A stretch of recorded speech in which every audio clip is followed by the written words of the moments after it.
Hello and welcome to the third episode of our Challenger series. And this time it's very exciting because we're going to be taking you into the creative kitchen with three of our very best chefs at VCCP. So we have Ciara O'Meara, who's our Executive Creative Director, and then the head honchos themselves, Chris and Johnny, who are our Chief Creative Officers. And we're going to be opening the door on what's sizzling in the pan and the recipes that they're formulating, because the recipes change all the time, of course, in the creative kitchen.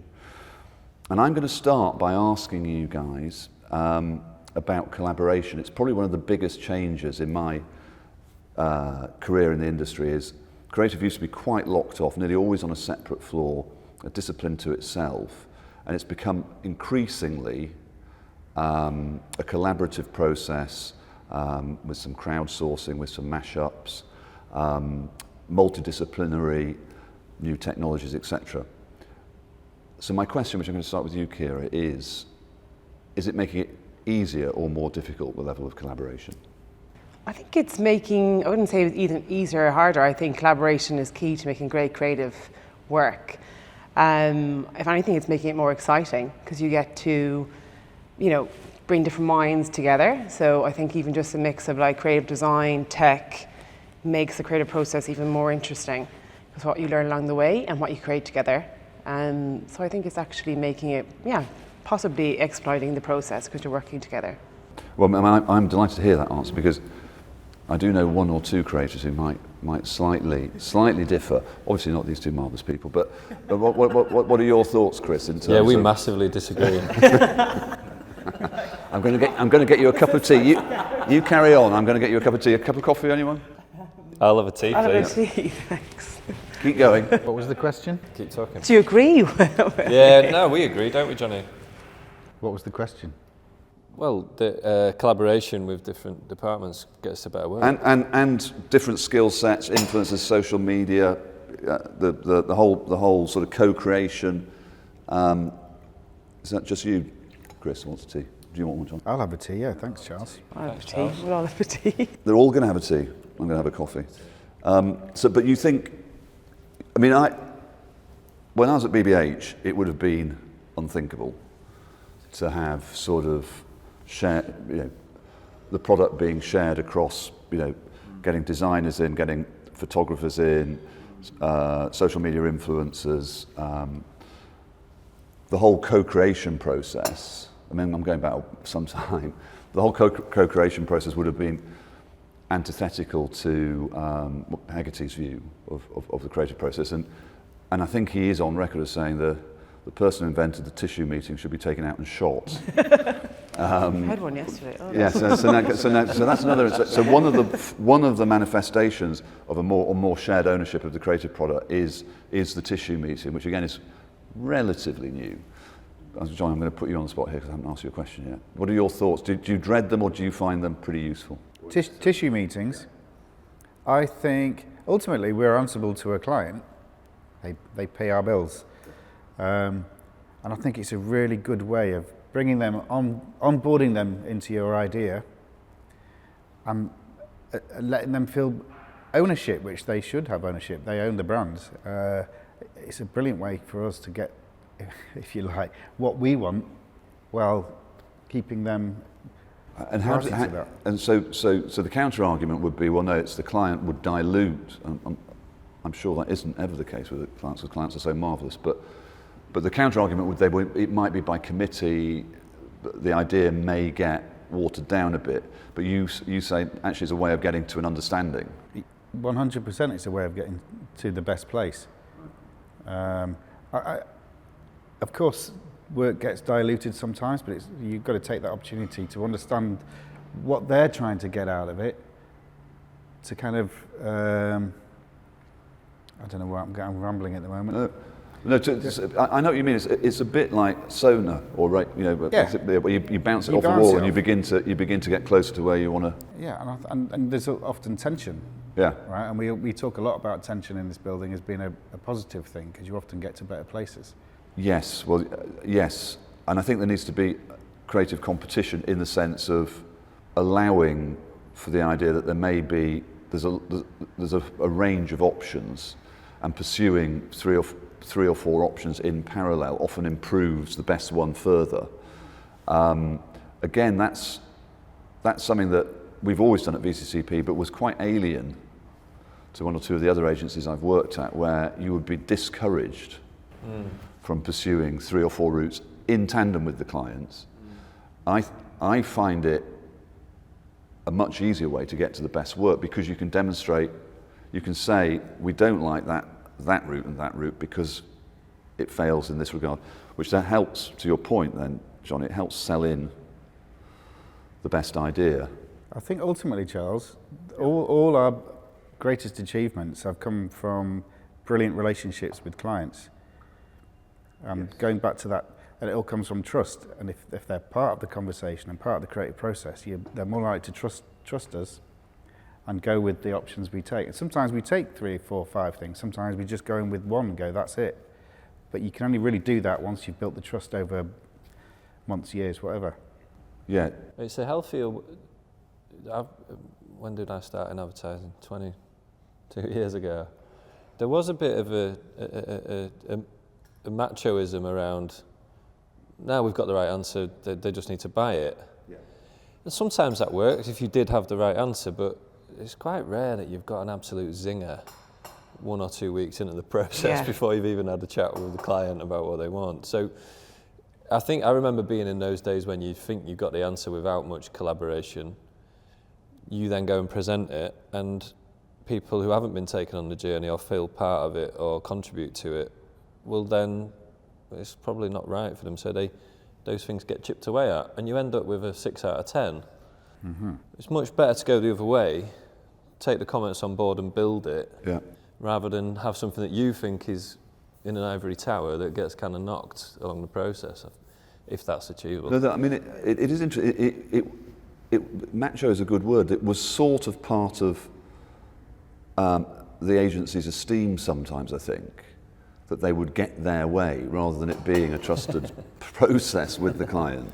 And it's interesting because I'm going back again because it seems like a different era when I was at BBH back in the 90s, but they'd be the first to say, Hegarty or Bogle or Bartle, that you need to get the relationship with the client before you can possibly produce the work. And they were one of the very few agencies that wouldn't pitch creatively as a result. They said it's pointless. Oh, I imagine that. Yeah, well, exactly. No it's pitches. You'll have to judge us on our track record, but we cannot get to the right work in a sprint over 2 weeks, get to understand your brand and all the rest of it. I mean, things have changed and things have had to speed up, but it's seldom, I think, that the creative work you produce in a pitch is the work that runs. It's often learning how the agency is working with the client that counts. But that's in episode 2 of the... I kind of agree with, though, Chris's thing of like going in with like a 6 out of 10, and then you kind of can judge an idea in the tissue process of how brave a client wants to be, and then make it brave with them. Yeah. And I think if they are in the process with you, they feel more invested in the work, and then they want to... Just now, I think I've lost your microphone. Oh, no. Well, that's good because that's a clean way in. I'm very, very sorry. I just need to look at the hat. Okay. It's like... You're fine. An HR issue. He wasn't there. Don't look at me. Where did you put it? Just in the back of my trousers. It's the old-fashioned way. That, Thank you very much. Okay. That's all good. So we'll just go to start. Sorry about that. It was actually fine. It's just... But it was an interjection. It's really good. What were you saying? About starting with the 6 out of 10 and being more brave with clients. Okay. Well, working out the bravery level. Yeah. You can read the room. So if we go back together, to, I think you just finished, and I was about to ask, and then you said, so. Okay. Do you want me to go from there? Straight back in. Thank you. Sorry about that. Actually, I kind of agree with kind of Chris's point there about the 6 out of 10, and you go into a tissue meeting and it's probably good to go out give them something that is not fully formed, and then judge how brave a client is and build on it to be as brave as they want to go with it, and also they feel more invested in the work, which therefore then if the whole process becomes more a unified experience, and the relationship again. It's like all building great work on relationships. Well, it's confidence and trust. Yeah, you yeah. can build it through that. Now, one of the reasons, obviously, I want to start with the theme of collaboration is our founding principles, which I'm sure all three of you love, and we're going to go over to our founding principles so that I can indoctrinate you further. But no, for the uninitiated, we set up, the first thing we did as an agency was set up how we wanted to behave in order to avoid a lot of the bad habits of the industry. And so it's things like be approachable, be responsible, be unprecious. I try not to be a prima donna, try to listen to others, be clear, and be proud, obviously, of the work. And in that sense, be fulfilled and happy. One of the things in collaboration that's, we've talked about the clients, but in this culture, everyone's included. So the media partners, I think that's an area that, well, this is my personal view, you can really unlock creativity with the right media relations, with the right relationship with the media company, or you can get quite locked in. So we pride ourselves at VCCP on being very welcoming to the media agencies, and often actually have whole days each week. We have a day set aside for the media agencies to come in, or we go to them. But it's also the PR agencies, whatever the client, the other communications partners are. Do you find do you get to see the media agency very often? Do you have any influence over the media plan? Sometimes. Yeah. Yeah. Yeah.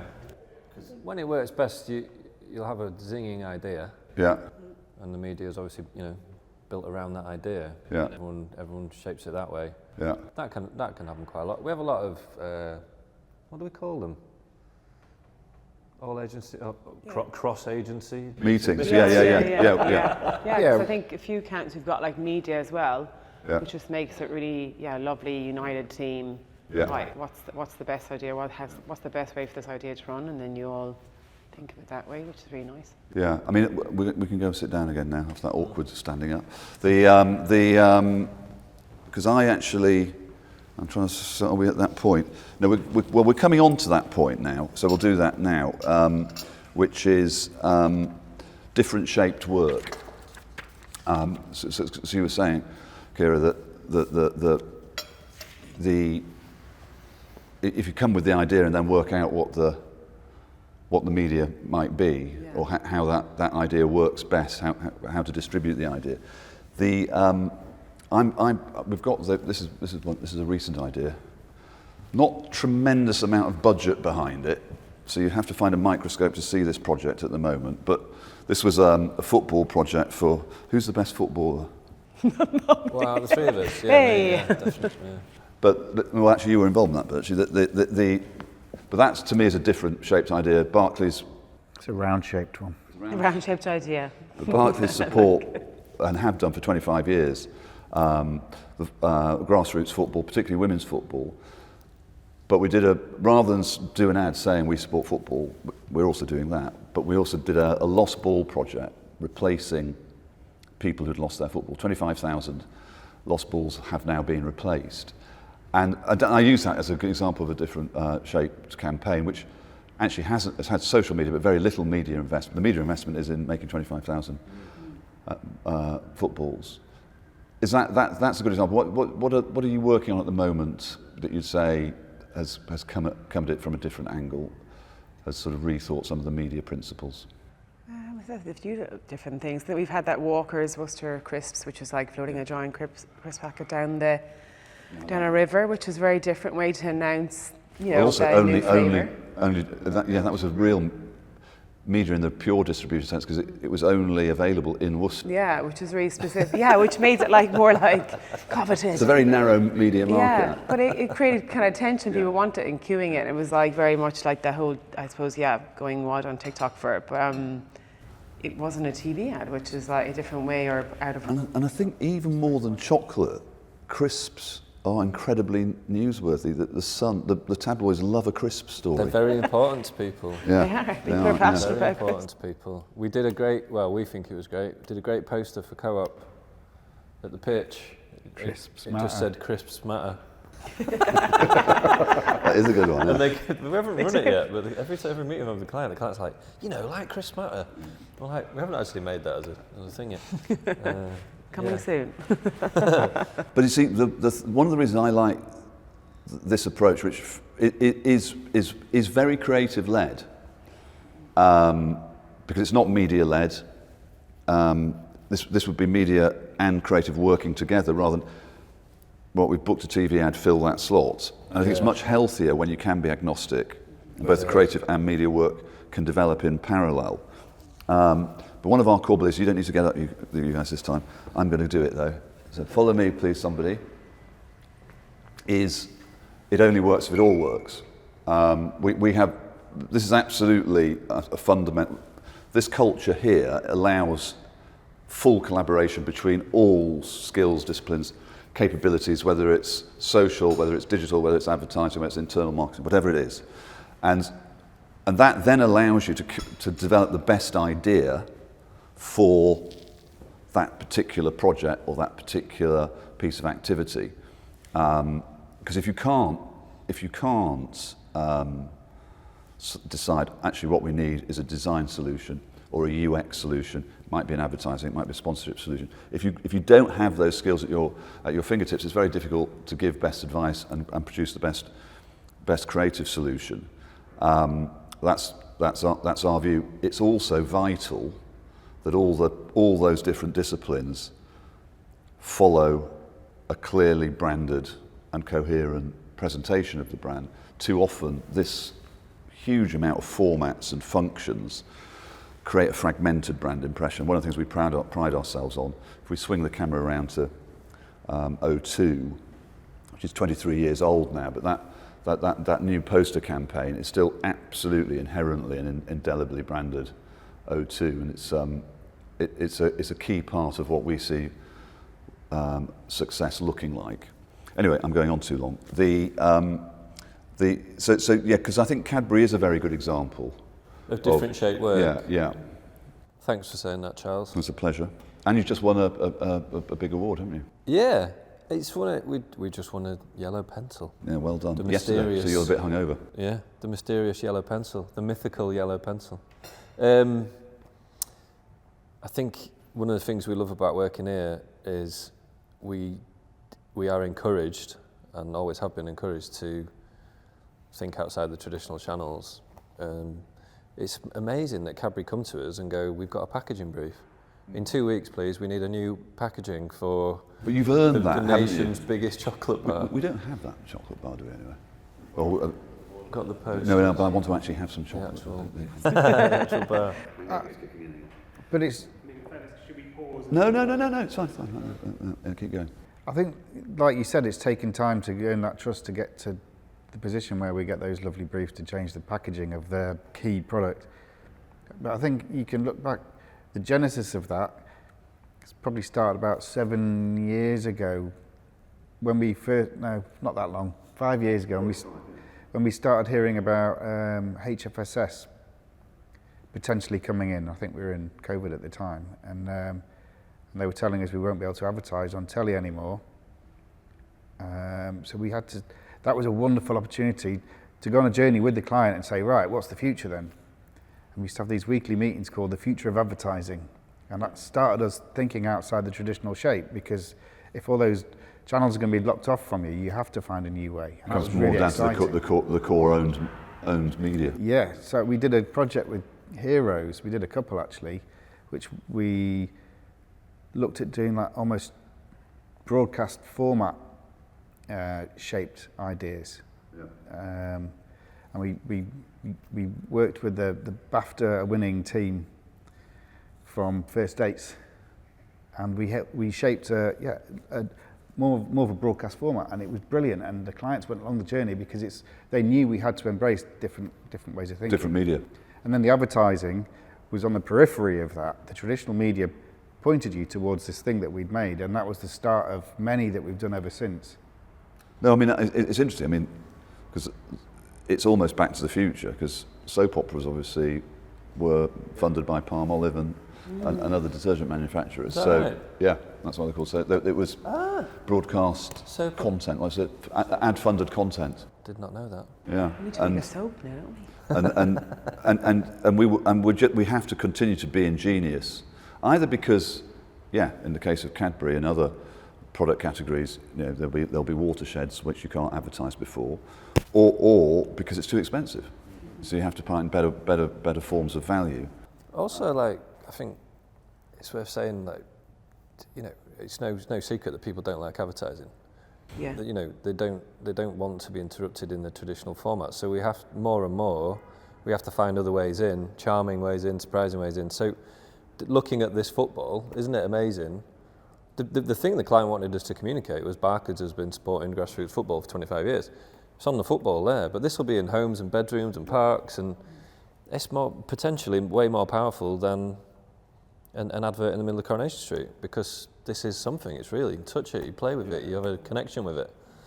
So it's true with the Cadbury bars. You know, Yeah. it's the best advertising media for It's- Cadbury is it's the product tactile. Just a itself. little billboard. It's in isn't it? it's in everyone's kitchen. Yeah. So that's just fun for us. That's why we love working on those. You know. No, I mean it's very. Ironically, though, it's very easy to walk past the power.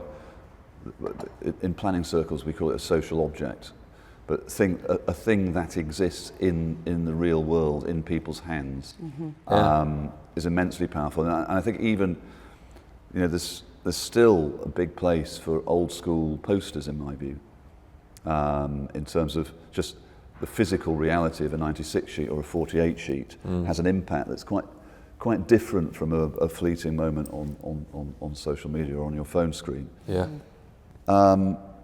So the industry term for all this is integration. We sum it up as it only works if it all works, and I think we tend to think about cohesion and singularity more than integration. But there is, and I think I've got the letter here. There is this strange thing in the world that's going on. Well, in the ad village, anyway, not in the world. I shouldn't say the world. In the ad village, which is that there's a thing called a creative agency and a thing called an integrated agency. I don't know whether you need to. Any of you want to read out We've got this this on letter. our bedstand. You're the official reader, Chris. Shall I read it out? Go on then. Well, Should we read read it? read the relevant bit out. It's pretty wonderful. Yeah. I'll read it all out then. Okay. Dear campaign judges, are some agencies not integrated? Is that still a thing? Are they still knocking out a glorious TV spot, then leaving every other single interaction with the brand to the below-the-line team or the social agency, each with their own agenda to make their part of that brand shine? And fuck the big agency idea, let's have our own. We absolutely hate that. Every brand needs to be the same brand wherever it shows up. One brand, one strategy, one idea, one tone of voice, one visual language. We must always remember that advertising is ignored, swiped away or turned over whenever possible, so we must make it easy. And this is not matching luggage, it's matching thinking. So consumers feel like the brands they regularly see and hopefully interact with in any one of a squillion different ways feel emotionally the same and familiar. And that only happens when the same brains have vision and oversight of everything a brand does. It's why we're not the advertising agency with an amazing list of brands. We are the business partner, often knowing as much about the far-flung corners of their businesses as they do. It's the true creative help and vision CMOs and CCOs the world over want and need, much more than they need another telead. Hang on a minute, campaign. I think you might have got your categories wrong. Shouldn't the Integrated Agency of the Year actually be the Creative Agency of the Year? And the Creative Agency of the Year be the Not Integrated Agency of the Year? That would make more sense, wouldn't it? Perhaps our submission will change your mind, but if not, we hope that at the very least our passion, culture and genuine belief in integration, not at the compromise of creativity, shines through. Lots of love, Mr. Darren Bales. So, and that was when we were entering our submission for Agency of the Year. This very bizarre. Did we win it, Charles? I did think we did win it. Yes, I think we did win it, and we may have won Creative Agency of the Year as well. I can't remember now. But the how a creative agency can be unintegrated is to our way of thinking very peculiar, and it's a very peculiar distinction. it's almost sort of the wrong footing. But anyway, that's for another time. But the phrase that I love. There's a phrase just then. I think it's all advertising. Mm-hmm. You know, it's very, very easy to think advertising is the paid-for bit that interrupts people's attention. It's all the packaging. It's everything. Yeah. Advertising, the experience. When you call the call centres advertising, the experience of getting to the call centre is really advertising, because that can really define your experience of a brand. And the phrase we use, don't worry, you don't need to get up for this one. Okay, well, we'll just finish off the waters though, is populating culture. So we, rather than sort of try and say, oh, we're advertising at people or even talking at people, the job, where is it? Here, is populating culture. Which is really about how do I create interest, how do I attract attention, and why will people talk about it? And I think you're right. Often, if they can actually physically interact, you have a massive head start. Also, isn't it fun to design a football? Yes. Which is your point here. Yeah, it is. It's more, just, I want my job to be. Yeah. I can design a football, or I can redesign the chocolate bar, not necessarily do the poster that advertises that type of chocolate bar. Yeah. The idea is the idea. It can live anywhere, but it certainly, I think, is more exhilarating when not necessarily for every brief. Sometimes you will be asked to make a television, and you make a television, but there is the possibility that it could spring out in any direction. I think it really adds to the fun of the process, but also the creativity of the process. It does. I think even just what you'll learn on that project is a lot more than like the TV ad and the outdoor that you do all the time. Yeah. Not that obviously we all love that, but yeah, there's just so much more exciting about, you get to talk to somebody who makes footballs. Like, why? Well, how do you do that? And how do you print onto a football? How do you make that design? Yeah. I think that's a really interesting way and something useful, isn't it? It was for people? Reviewing football design. Yeah. Was Yeah. fantastic. Yeah, it's way more exciting than there were about 4 or 5 front runners. Yeah. Right, now we're going to go on to our third subject, which we've touched on slightly. One of a huge currency in the creative kitchen. The creative kitchens across London is creative awards. Very motivating, very important. Not least because I think they're a career currency, and I think that's one of the reasons they have a particular emphasis in the creative world.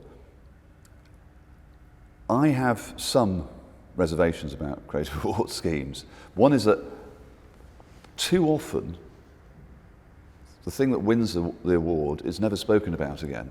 It's actually quite a forgettable, transient, almost one-off.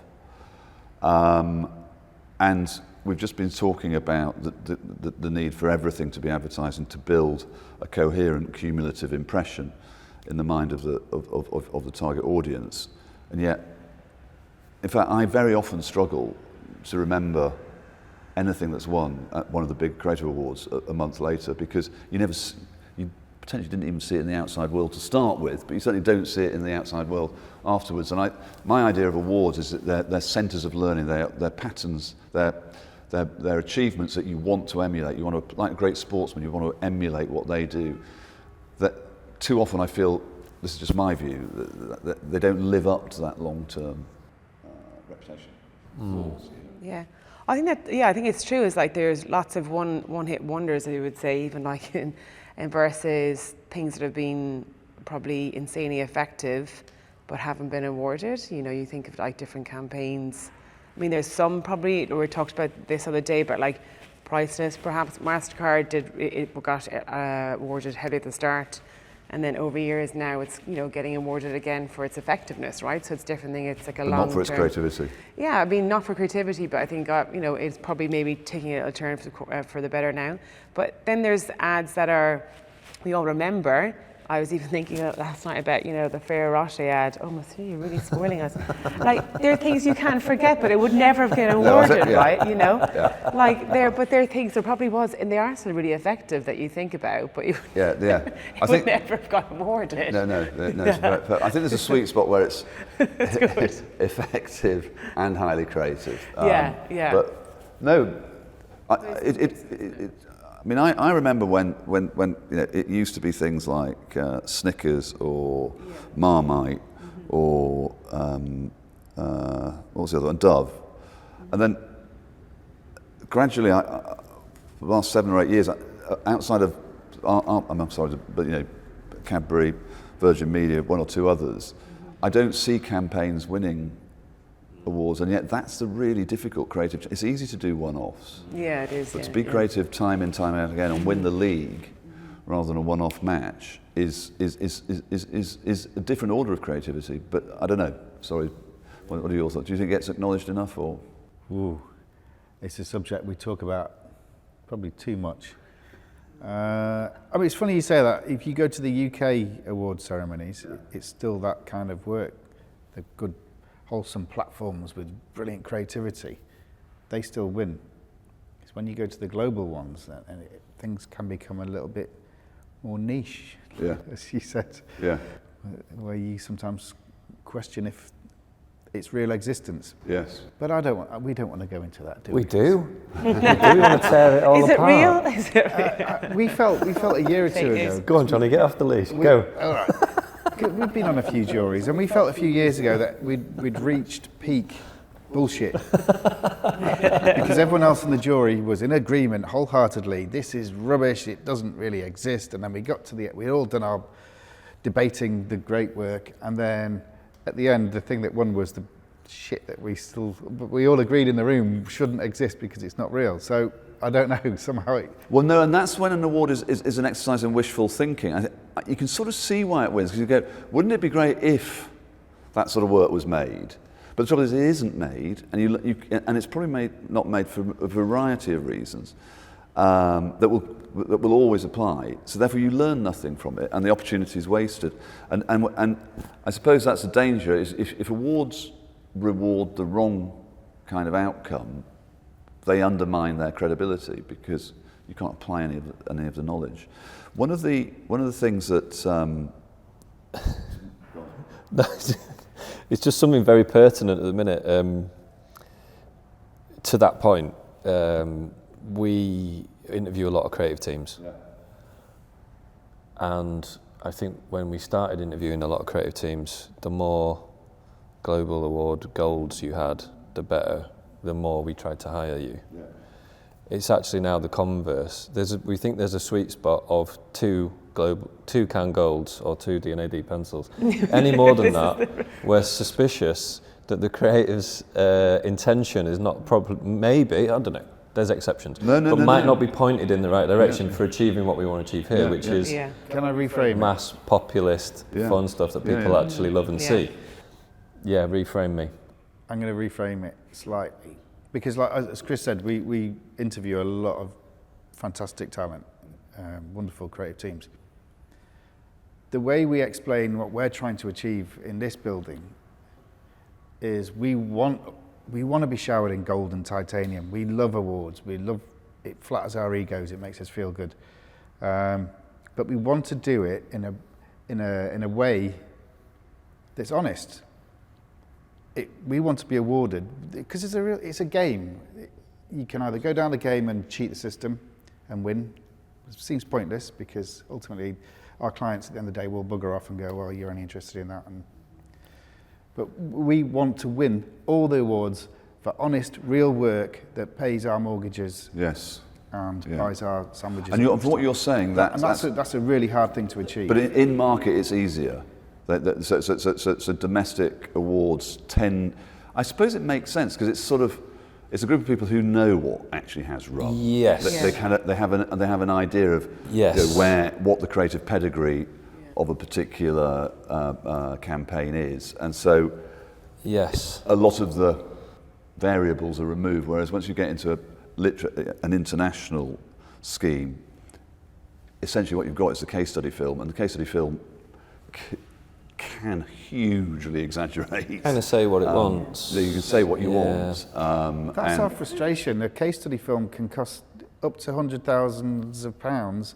It takes a huge amount of resource and time, and it's taking that resource and time away from doing wonderful work like coming up with a new packaging for dairy milk bars or creating a Secret Santa for No, I think it is. I mean, I think the way, let's say, Cannes responded was it to have a long-term category, which to me is again a bit like having an integrated. Yes, it's like Yeah, it should trying be to show the naturally, effectiveness, right? First and foremost, the criterion of success. To me, why would if I look at Guinness, and I'm sure Guinness still does win awards, although maybe it hasn't won awards for a while. It's the most superbly marketed brand outside of the ones we're involved in, and the and part of the genius, Guinness genius, is that it's so long term. It's so sure of itself. It's got that sure-footedness. There's a beauty to it. You can mention it of nearly all super brands, and that should be the quality that's getting awarded, in my view. Anyway, enough of that. We're not really moaning. We're sort of. But it's the same with meerkats. If you think about meerkats, is like, I think it's really interesting you're saying that Johnny, is like making work that everybody talks about in the UK, loves, and is part of the fabric of the nation. But it may not be considered maybe in certain awards, but like it's, I think, something that we're all really proud of. And interesting, even with the the Muller corner work. Yeah. That actually did really well, like again in the kind of UK award circuit, but when it went to like the global, people didn't get it, but then you were like, but it's really good, it's really strong work. Wasn't clever enough. You didn't have a case study. I would ban case studies from Yeah, Cannes. the case studies. If I was ever the president, I would ban a case study. The work should be the work. The work should be the work that the public gets to see in its natural environment, And I know from being in other agencies, there is a lot of effort put into those case studies, which is kind of we've got a lot of effort into ours, because if you're going to spend the money and play the game, you want to win, right? Exactly. But it feels a little bit but the work thing out. I think long term, the best, if you consistently produce the best work and the best campaigns, the whole thing eventually is a bit like saying in a game of pool, or I'm not getting the run of the balls. You will eventually, everything will sort of balance itself, even itself out over time. And I think one of the things, coming back to who you do and you don't recruit, I think that bit's going to get cut. It needs to get cut. Every creative team's been like, how many did you say? Well, no, the funny point to what Chris says, 99.9% of the teams we interview, the ones who've won 50 goals and the ones who haven't, they all have the same objective, is to create advertising that their friends and family and people in the pub talk about, and that's that should be the goal. But the interesting that the mentality, which isn't the mentality we particularly want to encourage, where the award becomes the primary goal of any brief. I mean, there are agencies that go down that path, and it must be said, short, medium term, it can be quite effective, because you do get lots of coverage. And clients hear your name and going. But we had a client who went into one, and it was actually they were re-pitching on this, and they were boasting about just how many creative awards they'd won for relatively obscure charity brands and things. He said, "Oh, and how many creative awards have you won for the piece of business that you work on?" And we spent 50 million a year with you over the last 5 years. Well, no, we haven't got any awards for that. And I think that's where it becomes a fool's errand. Mentioning no names, but that's where it becomes a fool's errand and backfires, because it's the enduring creativity that will clearly ultimately wins. So to that point, when Daz handed the reins of London over to Chris and myself, it was quite terrifying, and we could have changed the direction of VCCP and chased all that gold. But we've been around long enough to see some of the greatest agencies in London that we all used to aspire to work at become quarter the size they used to be. Spent forces, because they've gone chasing the wrong thing. Well, no, I mean that's where it does even itself out. Yeah, no, it's amazing. I mean, when I consider some of the names that we used to compete with, who are now either gone or going, and so many of those, I would say, correlated with let's win award. Let's set our stall out as an award-winning agency, and everything else is secondary. It's a Pyrrhic victory, I think, sometimes. I think you've got to get the balance right. Yeah. also I think clients kind of smell it a bit, don't they? Some clients are Yeah, desperate to like be on well, stage. some clients love well, awards. I'm coming on. but Sorry, they're- Ciara, but I think- sorry. Yeah, some clients love awards, but then some clients, you know, the minute you say awards, are like, oh no, you're not actually thinking about my real objectives. Is I need to sell stuff, or I need people to know my brand, and that you're getting distracted by these shiny things. And I think it can be, look, you need to like put their, again, for the relationship, to make sure you make the best work possible, put that forward, and then if a award comes of it, great. But like not make that the be all and end all, because I do think that they just think, what are you doing? Like, I'm here to make my brand better. Yeah. Yeah. No, I mean, you raise an interesting point, Ciara, because coming back to Daz's letter, there is a reason. It's by no means just the thirst to win an award that leads to this fragmentation and short-termism. There are so many reasons why so few brands, maybe only 10% of brands, observe the real disciplines and qualities of long-term brand building. I mean, I think so many car brands these days seem to be committing brandicide. You think of a load of financial brands. It's very difficult to think of any enduring brand property. And then there's all the exceptions, such as some of ours, such as O2, EasyJet, Compare the Market, Cadbury, or Uniqlo, or Guinness, or Apple. But they are a bit of an exception.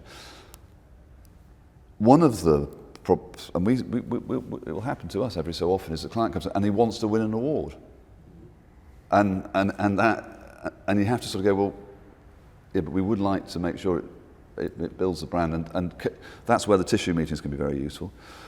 The other thing, obviously, can be just a change of marketing director. Yeah, The PR agencies can sometimes want to set the agenda, so you suddenly find, could you run this campaign that was a PR idea? Now, we've got no issue, as it says over there, great ideas can come from anywhere, but is it consistent with the brand or not?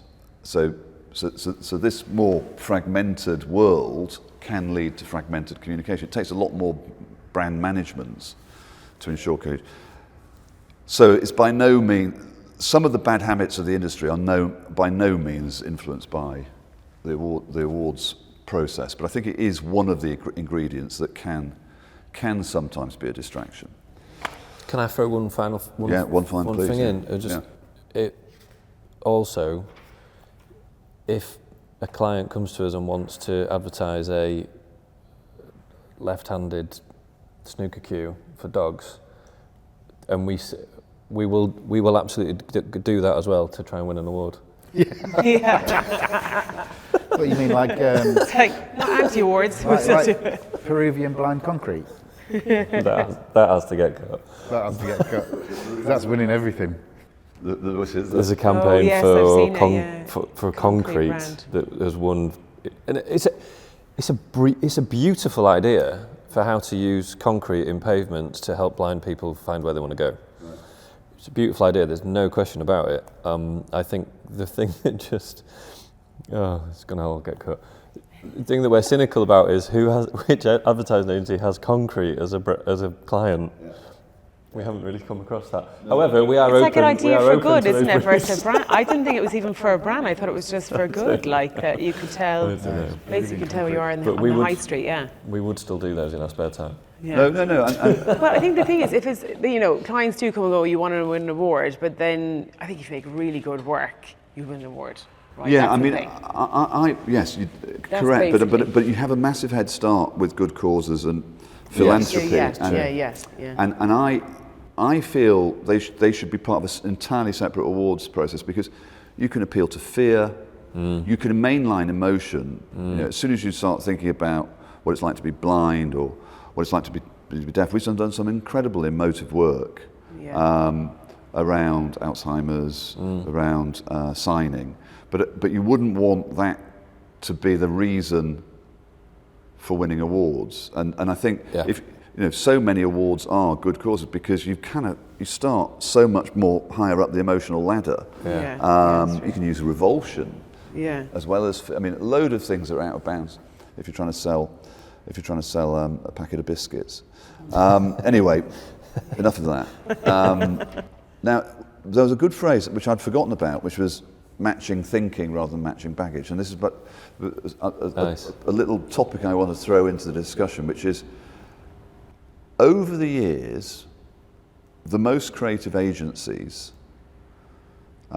tend to have been the ones with extremely strong planning departments. There's you could get an agency for a year or two that does great creative work and then disappears, but the ones who have got 5, 10, 15 years pedigree of high creativity always have strong creative departments. We recruit virtually, outside of the people who come from beyond the industry, we recruit most of our planners from a very narrow group of agencies, all of whom are highly creative. Which is my way of teeing up to say how fantastic planners are, basically. So, Ciara, would you please start with? But We did see that coming, Charles. Amazing, but yeah. No. But do you, in your experience, has that been true? And then also, then what's the reason? I mean, if I we totally disagree, agree you're with that. just going to dub in what you want to hear. I'll agree, you disagree, then we go that way. Yeah. But I actually Freddie's do in charge of agree. the edit. Yeah. I mean, it's interesting, even like, because the guys are a creative team, and I am a sole creative. Haven't always been. But I find that when I would sit and think on a brief, I sit with my planning director or planning person a lot more. So I do find that, yeah, they're almost like the closest department to the creative, like they are. And I think it's really important to be really close to them and like have that like strong bond, because even when you're like giving a brief to teams, if I can't think of something off that brief, then like how do I expect really inexperienced creatives to a junior creative team or a placement team? They're like, what's going on? But yeah, I do think there's a correlation between it, because just like the insights or that jumping to something really like an interesting point of view. Well, also, I think it's coming back to the whole, the brand positioning, which is often the planner's job to identify where the brand stands and what it stands for. There's an Aristotle quote that I butcher, which is, "Show me where to stand and I can move the world," because of the laws of leverage. And if you have intellectually strong foundations, I think it's a lot easier to develop great creative work. It's much more difficult if the foundations are flimsy, because you don't have that self-confidence that creativity requires. Nor are you always aiming at the same target, because you will have some misses creatively. But if you know precisely what you're trying to achieve, you will get more and more on target until you're always on target. Yeah. And I think that is in part the intellectual aspect. It's a really crucial part of good work. I think something we've noticed recently is that the brief can sometimes become extrapolated. There seems to be a trend for briefs to be decks now, and that the brilliant planners here who can crystallise all the conversations and all the requests from the client into that pithy starting point. Yeah. Is such a skill. Yeah. I mean, and when you get to work with those people and really hone that reduction, so that a creative team can then expand again, rather than starting at an expanded thing. Yeah. And I think we do have brilliant planners here. Yeah. But that's the thing we always look for, is that reduction, isn't it? Mm-hmm. I think it is a reductive skill and an intellectual editing skill. That's half the battle, because you have so little time creatively. You can't have flabby thinking going into the creative process. So go on, Ciara. Well, I was just going to say that the deck is fine. The 80 page deck is fine. It's It's fine on you as long as you have a brief. I still want. That's why I say the planning. I still want this page, and I want that one, CBI or your proposition, depending on. You don't want a CBI. It's cyclical, You want though, that isn't it? single I thing, think yeah, sometimes versus a big long deck as well. It's cyclical. I don't know why. It's like the planning department really hone that single-minded brief, and then a couple of years go by and it gets bigger and bigger and fatter and more complicated. And then there's a moment where someone will say something and it goes back to being perfect. That's how it feels anyway. I'm going to be more diplomatic, because it's not just about your department, Charles. It's about all three and many more departments. I think what's the expression about? You're as strong as the weakest link.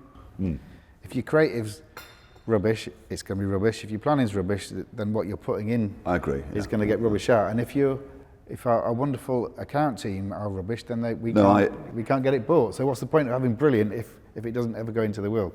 So we're all dependent on each other. Yeah, no. I mean, well, actually, one of our, as you will know, one of our founding principles is great teams look after each other. And so we never have a situation where it's like passing a baton between departments.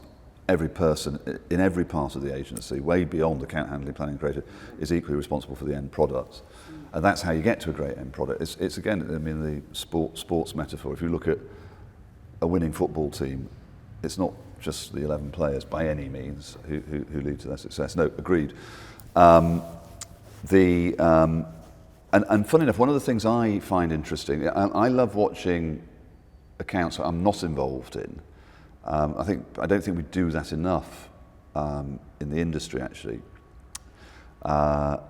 is when you've got a strong proposition. I like the phrase proposition on a creative brief. So no CPI. Back in the day, it was core thought was the phrase, which I also quite like. Anyway, but let's say generosity for Cadbury. I also then like the way, and I don't know whether there are sub-briefs, but on Easter, so the Easter egg and the hunt, the generosity is not in the hunting, it's in the hiding. Now, I don't know whether that was a planner and that was the brief, or whether that's a creative who came up. That was the group. We knew our brief clearly across the brand, and that was the group. The group, a piece of everyone realising that. And similar with Christmas, it's not the guzzling of the chocolate, it's the gifting, it's the Secret Santa. And so that's why I think, and then immediately you've elevated the whole idea. Well, with Secret Santa at Christmas, everyone's talking about being generous. So we were like, we've got to be double generous if everyone else is talking about generous. So let's give without getting any recognition from it. That's kind of where that came from, wasn't it? Yeah. It's a good question about the worldwide hide. About the Easter campaign, like hiding is the generous, it's not about hunting it. What's the line? Show you care, hide it. Show you care, hide it. Yeah. But it's just that when you get a strong piece of thinking around a brand, the Marmite, I love it because it's just so clearly so binary and it's so true. Yeah. You kind of know you're away to the races because, and coming back to that point, you know what success looks like. It holds you to a standard, I suppose, which. But I do absolutely agree that it's by no means the domain of one department. It's a collective thing. Yeah. Isn't it success has many fathers, mothers? You should probably say it now, shouldn't I? Yeah. But yeah, everyone. But like failure is an orphan, right? Isn't it? So I think like people are like, oh, that. Yeah. But if you're in it together, there's like a real sense that, and also like I think because we're lucky to have like really really great people. That you're kind of like, oh yeah, they're awesome. Oh, they're awesome. Like doing it all together is that's quite a lovely it's a key journey. Yeah, is the willingness to include people. Yeah. Because as we were saying at the start, sometimes I've been at agencies where it's been quite. Sometimes the creative would want to be quite detached, quite remote, almost self-imposed insularity, and. That was one of our frustrations with me and Rooney going back to those days, and Adrian and Ian, because they were at Hal Henry, which was very much one of the first integrated agencies, was we don't want that, with all that standoffishness and hierarchy. It frustrates creativity, or you get into very narrow expressions of creativity, like I make a TV ad. I mean, one of the, or I make a poster, I also quite like chaos in the creative process. I wonder sometimes. You're close enough, Charles. There's a lot of it. I know, but I think that's quite good. I sometimes wonder whether there should be a brief at all outside of what we know we want the brand positioning, because there's a danger that it's used as a bit of a shortcut in the wrong sense. Anyway, but so for instance, when I was at early on in my career, cigarette advertising got banned. And at BBH, we were launching Boddingtons nationally. And one of the guys, Kevin Brown in the media department, along with a guy called Andy Marks, went,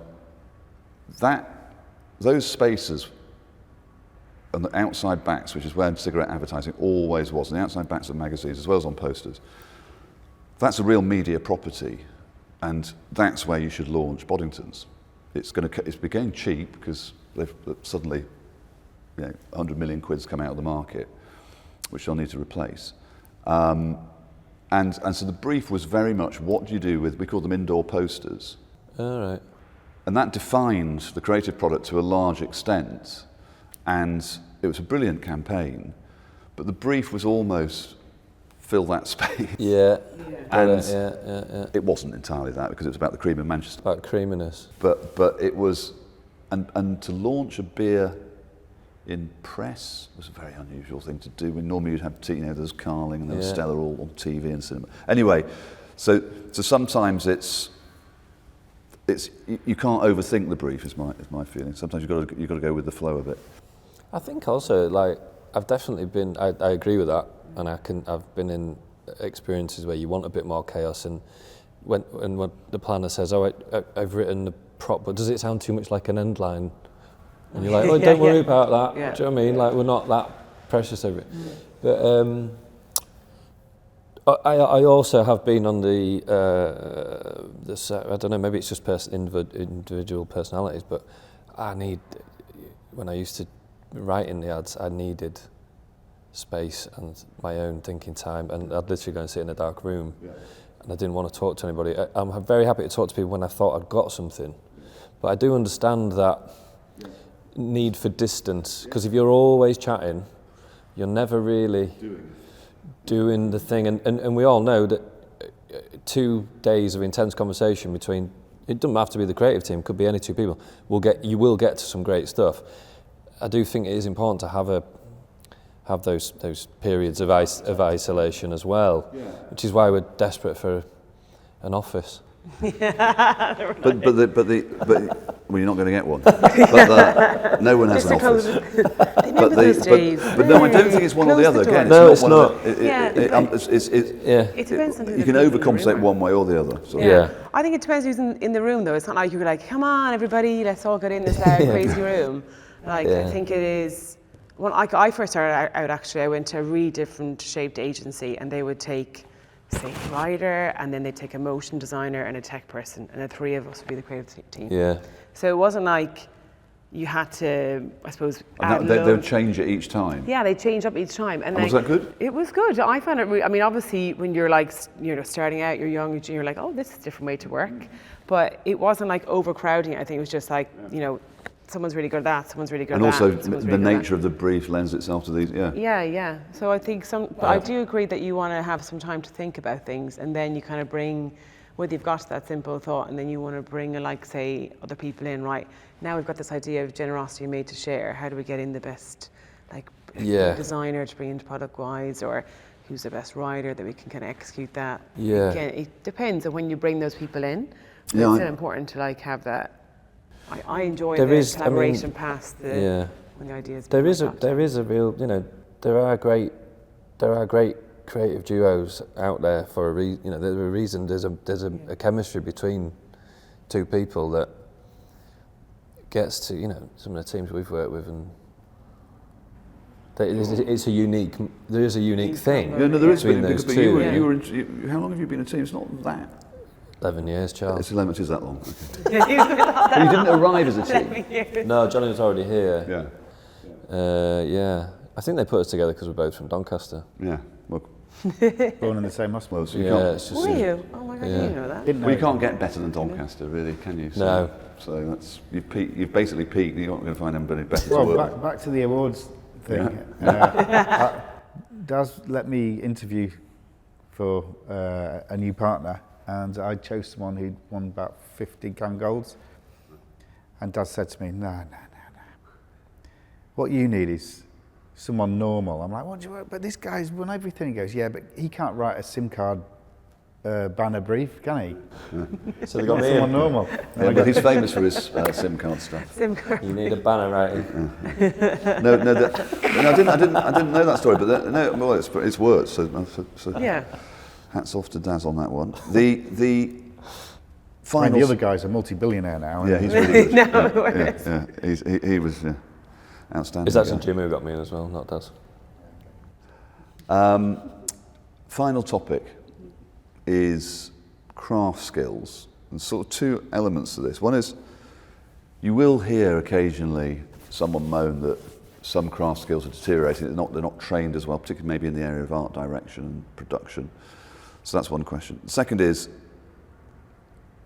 what is the impact on craft skills of all the new tech? Because in a way you're learning new craft skills as well. So quite like your thoughts on one or the other. Or I mean, I think craft is obviously really important because we have ideas every second of the day, right? So it's how you execute them is, I think it's the John Hegarty thing, isn't it?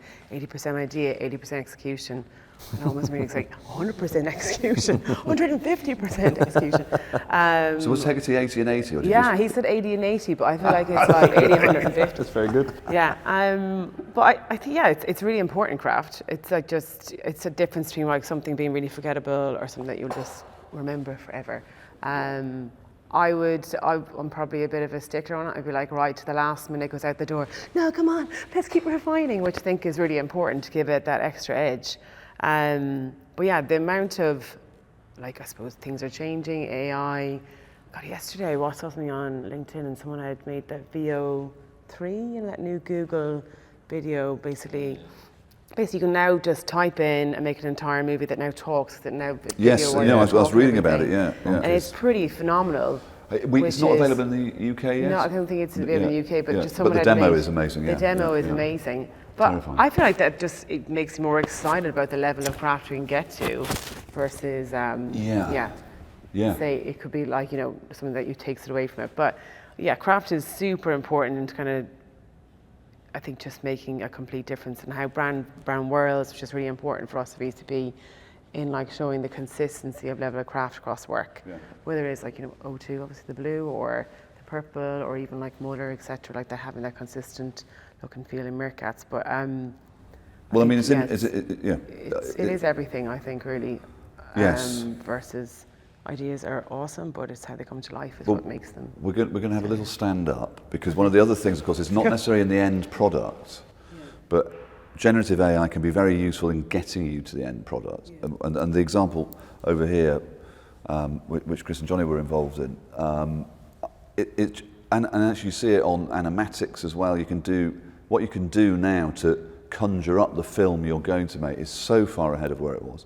Let's wander over, because it's quite entertaining looking at what... It was Mid-Journey that did this, wasn't it? It was, yeah.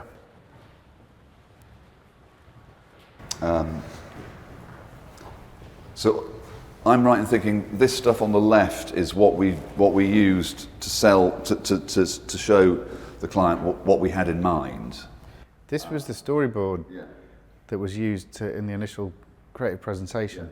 Yeah, and there's so much chat about AI being the end of our jobs, but it's also it's just another tool. And I know a lot of people are saying that, but it's just another tool to help us get to where we want to get to. And this is a brilliant example. This was all done in AI, so the clients could see exactly what we were trying to achieve, and they bought it on the spot. So that was a brilliant use of technology. And also, I think by this stage, because this was the third or the second? The second, third, yes. Third. So I think they probably would have bought it without that. Yeah. But had it been the first time, saying we're going to get a walrus in a speedboat, they may have gone, oh, and a few scamps may not have done the trick. Maybe. So it was. Say, isn't it? Yeah. We'll never know. We'll never know the answer. But I mean, if you look at these three here, it's very close to what we were what we were recommending in terms of the final ad. So that's an example. I mean, we can go and plonk ourselves back down. What's the? We've got chocolate as well. Oh, lovely. Oh, nice. It really helps though, doesn't it? Even I've noticed for like when we have to research something now, having that stuff, it kind of helps. Yeah. you know, like senior client sees that and gives them the faith and maybe a bit more to like buy a certain type of work. But it's the same with research actually. It's really helping us to get ideas through because you can show it in a really realistic way. And, like, and in pictures. Or, yeah. And pictures. Sorry. Yeah. Which one is this though? Subscription. What's it? In the Barclays pitch, we made it. Our New York office made the ad basically, didn't they? Yeah, that was quite terrifying, though, wasn't it? But look, if there's anyone watching from the production world, don't be scared. It's nowhere near. Talking of craft, it's nowhere near the levels that we get to when we do a proper production. Yeah. So it's just a tool to help us get there. Yeah. I think, and it just gives clients kind of go like, oh, like we always think clients can see every day what's in our heads, and like, you know, oh, just have the faith and jump with us, which is, you know, some do, which is awesome. But I think now it's just a tool to be like, it's going to be something like this. It'll be even better, but it's going to be something like that, and they're like, okay, get it. One of the things that interests me is the standard is getting better and better, and this idea that we're all media owners, every single person now can have a podcast, has a social media presence, can be a photographer, can make a film, maybe not up to very high standards, but the standards aren't getting lower. They only have the power of these cameras.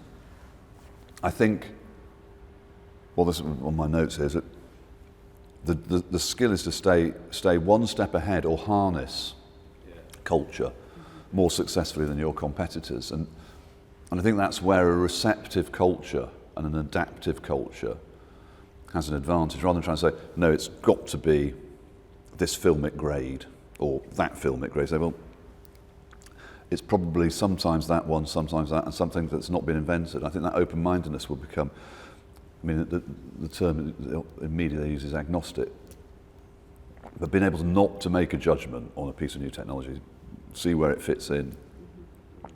But there will be temptation, and there will be rules will come along. One of our frustrations is you can build a model using only your own input. So, on one or two clients, we've built these LLMs, and they use them. Others, even though there's no external data, it's all the data points that have been put in have been 100% copyrighted. Still are reluctant for that product that's generated to go into the outside world for copyright issues. Right. Yeah. There's still plenty more to be resolved. Now, I thought we might end just on just because I find it quite entertaining to end this way. Is a song. So how did you end up being professionally divorced, Ciara, as opposed to this happy marriage? And do you like? I mean, it's quite interesting. Do you, the team. Yeah. The dynamic, the working dynamic, because it does intrigue a lot of people in advertising. Well, you get the art director copywriter combination, but you get a lot of solo creators these days, which didn't used to be the case. So what do you? What went wrong? No, yeah. Basically, what went wrong? Yeah. Who did you leave? I moved countries. This was about half the problem. Well, I had a creative partner at the start in Ireland. You don't need to. But he's now a planner. He's now a planner, actually, Charles, ironically. Wow. There you go. And then I moved to Toronto, and I had a creative partner there. And I desperately tried to get her to move over here with me, but she wouldn't because she had a boyfriend at the time. And then I was in a creative relationship for a really long time. He's like my brother now, basically. But I think he is also wants to be a writer, so he didn't want like advertising as a side hustle too, trying to be a novelist. Yeah. I was like, no, I really want to. I love advertising. I love it. So there's a bit of a tradition of people starting advertising and becoming novelists. I think Salman Rushdie was a copywriter, wasn't he? Yeah. Was it? But, he's now actually he's done a few. I think he wrote Naughty But Nice. Yeah. Oh. But that's how I kind of his finest work. Yeah. That's kind of how I ended up. Being a solo. It wasn't intentional. No. But yeah, I mean, I think like I kind of said earlier, I find different people to team up with in the process, whether that is a planner or another creative. Well, it's much more fluid now. Yeah, it totally is. Yeah. So it's, But I think you have to be a little bit. I mean, it's obviously you guys. I think when you're making integrated work, you have to be a little bit more open to exactly. like collaborating and not just closing yourself off a little bit. The other advantage of being a solo operator is that people will remember your name. Because there is this catastrophic thing with paired people. So you hear, oh, it's Chris and Johnny, but you don't know which one's Chris and which one's Johnny. And it takes you another 2 years to dare to use. So even when you've mastered, you still don't know which one's which, and you eventually get there. But as you know, pronouncing my name is my biggest hurdle for everybody. There's an Did old I get it creative right? director. Did I get it right, Ciara? You did, yeah. I get Ciara. I always sound more exotic, I think, than when people first. Ciara O'Meara. Yeah. There's an old creative director who'll remain nameless, not here, at a different agency, but to that point they never knew who was Johnny and who was Chris. So whenever he came across one of them, he'd go, "Hey, Johnny and Chris, what what are you doing later?"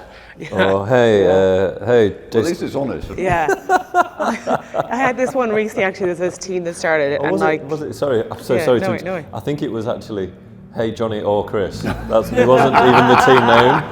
It was like, "Hey, Johnny or Chris." And it kind of half get it right. Sorry. It's a strategy. Yeah, it is hard though. But like, I had a team they've joined us recently, and in the first week, one of them wore a hat all the time. So, and then someone was asking me to brief this team. I was like, yeah, so that guy's got the hat. And that day, for some reason, they had switched, and someone thought the guy was wearing a hat. And I was like, and they were like, oh my God, completely got it wrong. I think they did that deliberately. Yeah, this is also, you can't. We're not going to make it that easy. It is hard though. Like, I've had to almost go okay, this person, you need to remember the names, but you do come as a pair. Yeah. So Chris or Johnny. Yeah. I think we're kind of an anomaly in the industry. There's not that many. I think you are becoming more the odd ones out now. I think. You mean pairs that are... At your level of At your seniority, level, I think yeah. there's more. Like there's Yeah. Mike and representative. Ant and... There are more creative directors coming up as pairs now. It used to very traditionally just be one. Yeah. Yeah, I think you're still probably more the The exception weakest than link the was norm. ejected and the strongest would survive. I just think they haven't found out who's who yet with me and Chris. Yeah, we hide it well. I hide it. I hide my deficiencies really well. But you're often doing things independently of each other as well, so it's sort of... Well, you give us so much to do. Yeah, exactly. We're often in different places at the same time. But I don't know, it's a funny one with us because I suppose we were a traditional creative team, then we won Cadbury and we were promoted quite instantly because there was a plane to catch to go to India and Darren didn't want to go, did he? So he's like, Chris and Johnny, you can be creative directors now. That's probably doing me a disservice, but so we never even had a conversation about. Do you know what I mean? We just became a team that were creative directors, and then I suppose if it isn't broke, you don't fix it, do you? So we just kept doing stuff. No, I think it's sort of exactly that. What people find the style they want, the way they want to work. And that's why I think it's very important generally not to make too many rules. And coming back to where we started, not to make prejudgments, not to leap to conclusions. And in the creative process, keeping an open mind a bit longer than potentially is comfortable, I think will nearly always pay dividends. Allow ambiguity, allow discussion, and allow the cross-pollination of ideas. Right, now that's all our topics covered. Is there anything else you want to add? Any other thoughts, any other pearls of wisdom? Pearls of wisdom down the camera. Johnny's going to sort of do a quick sort of hour monologue now. Monologue. Don't be worried about few AI. thoughts. AI is fine. Don't worry about it. And another thing. Well, in which case I'm going to say thank you very, very much. Been magnificent to be allowed into your kitchen and hear about all the recipes you're cooking up. Thank you. Thanks for having us, Charles. Yeah, Pleasure. thanks so much.